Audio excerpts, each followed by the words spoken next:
స్వస్థతశాల ఇది నా యేసు నివసించశాల.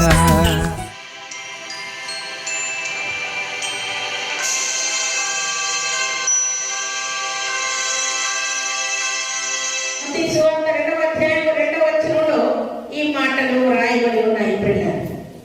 ఆయన నక్షత్రమును చూసి అంటున్నారు.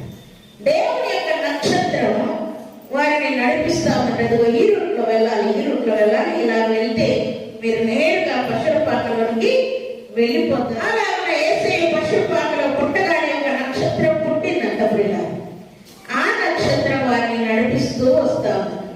నక్షత్రం ఎవరికి సాదృశ్యము అని అంటే బుద్ధిమంతులకు సాదృశ్యం. దానియేలు గ్రంథం 12వ అధ్యాయం 3వ వచనం. బుద్ధిమంతులైతే ఆకాశ మండలములోని జ్యోతులను పోయిన వారై ప్రకాశించెదరు. నీతి మార్గములను అనుసరించి నడుచుకున్నట్లు ఎవరు అనేకులను త్రిప్పుదురో వారు నక్షత్రములే నిరంతరము ప్రకాశించెదరు. నక్షత్రం ఎవరికి సాదృశ్యంగా ఉంది? నీతిమంతులకు సాదృశ్యంగా ఉంది. నిజముగా మనం నీతిమంతులమైతే మనం అనేకులను నడిపిస్తామంటే ఎవరి దగ్గరికి? దేవుని దగ్గరికి మనం నడిపిస్తూ ఉంటాం. ఈ జ్ఞానులను నక్షత్రం పశుపాకలోనికి నడిపించింది. భక్తురాలైనటువంటి ఎస్తేరు పేరుకు అర్థం ఏంటంటే నక్షత్రం. దేవుని సన్నిధిలో యూదుల కోసం ప్రార్థన చేయడానికి ఆమెయు ఆమె చెలికత్తెలు మొర్దెకై అలాగే యూదులందరూ కూడా కలిసి ప్రార్థన చేద్దాం. మన మీదకి వచ్చినటువంటి మరణ శాసనం కొట్టివేయబడినట్లుగా ప్రార్థన చేద్దాం, ఉపవాసం ఉందాం. నేను నశించదు, నేను నిశ్చయముగా రాజు దగ్గరికి వెళ్తాను అని తీర్మానం చేసుకుని ఆమె అనేకులను దేవుని వైపు మళ్లించుటకు గొప్ప ప్రార్థనా పరురాలుగా నక్షత్రముగా ఆమె పనిచేసింది. ప్రియులారా, జ్ఞానులు నక్షత్రాన్ని చూసి పశుపాకలోనికి వచ్చినట్లుగా బుద్ధిమంతులు అనేకులు దేవుని వైపు మళ్లించినట్లుగా భక్తులైనటువంటి ఎస్తేరు యూదులందరి ప్రాణాన్ని కాపాడింది. మరణ శాసనం కొట్టివేయబడినట్లుగా ఒక చక్కటి శ్రేష్టమైన తీర్మానం తీసి నేను నశించినా యూదులు ఏమైతే నాకు వచ్చిందేముంది, నేను రాణిని అయిపోయాను, చస్తే ఏంటి బ్రతికితే ఏంటి అనుకోలేదు.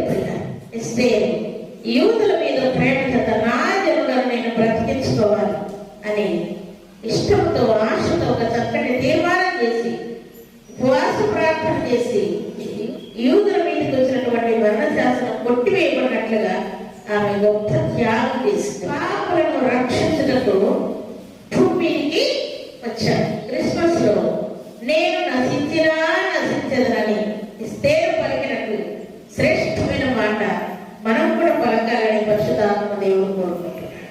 అంటే అర్థం ఏంటంటే ఇవ్వడం.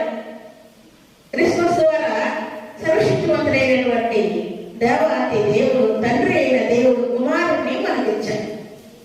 కుమారుడు మన కోసం భూలోకానికి వచ్చాడు.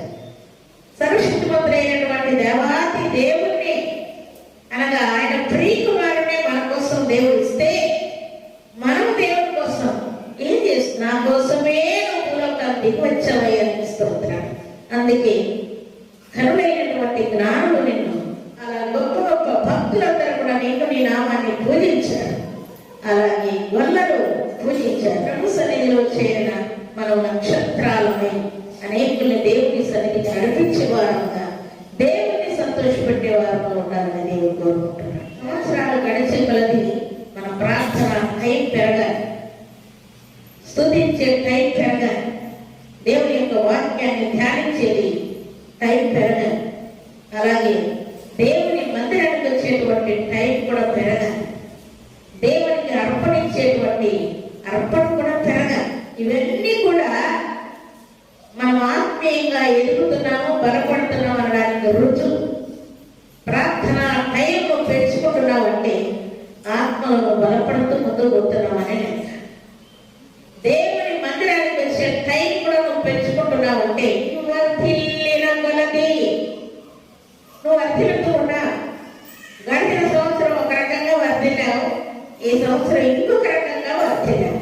వర్ధిల్లిన కొలది దేవునికి అర్పణ ఇవ్వాలని జ్ఞానులకు వారి ఆత్మలో తృప్తి కలుగునంతగా వారు అర్పణ చేశారు. దేవునికి అర్పణించేటప్పుడు కయ్యూన అర్పణ మనం ఇవ్వకూడదని చెప్పుకున్నాం అనేక మార్లు. ఎవరు అర్పణ ఇవ్వాలి మరి? హేబేలు వంటి అర్పణ. కయ్యూను ఏం చేశాడు? ఇచ్చాడు, కానీ సరుక్కొట్టు గొరుక్కొట్టు ప్రతి సంవత్సరం ఇదొక గొడవ అయిపోయింది నాకు, ప్రతి సంవత్సరం పంట వచ్చినప్పుడంతా దేవుడికి ఇవ్వాలి నేను అని సరుక్కొట్టు ముఖం మార్చుకొని దేవుడికి అర్పణించాడు. అర్పణ అది చిన్నది కావచ్చు, పెద్దది కావచ్చు, ఆ అర్పణ దేవుడు స్వీకరిస్తే మనకు ఆశీర్వాదం కలిగారు. ఆ అర్పణ దేవుడు స్వీకరించకపోతే ఇంకేం లాభం? మనం ఇచ్చి కూడా చెప్పండి. దేవుడు స్వీకరించినందుకు ఎవరు చంపేశాడు? ఏమైనా వాడిని అర్పణ తీసుకున్నాడు, అర్పణ తీసుకుని చంపేశాడు, శుభ్రంగా ఇంటికి వచ్చేసాడు. నేను వానికి కావాలి వాడనా? దేవుడితో మాట్లాడే విధానం ఇదేనా? అమ్మో, మనుషులే నన్ను చూస్తే గుర్తుపడతారే, వీడు ఏదో తప్పు చేసినట్టున్నాడు, నేను మొక్కలోనే కనపడతా ఉన్నది అని మనుషులు గుర్తుపడతారే. భూమికి ఆకాశానికి సృష్టికర్త అయినటువంటి ఈ దేవాతి దేవుడు నీ తమ్ముడైన హేబేలు ఎక్కడ అని అంటున్నా అంటే నేను చంపేశానని అని తెలిసిపోయినావా? అనుకోవాలా లేదా చెప్పండి? అనుకోవాలి కదా. అలా అనుకోకుండా శుభ్రంగా నేనేమన్నా కావాలి వాడు అయ్యా, నాకేం తెలుసు ఆయన ఏమైపోయాడు. ఇప్పుడు దేవుడు అంటున్నాడు, హేబేలు యొక్క రక్తము నాకు మొరపెట్టింది, దేవా నా అమ్మాయినటువంటి కయ్యూను నన్ను చంపేశాడు అని. హేబేలు యొక్క రక్తము దేవునికి వినబడినట్లుగా కేక వేసింది.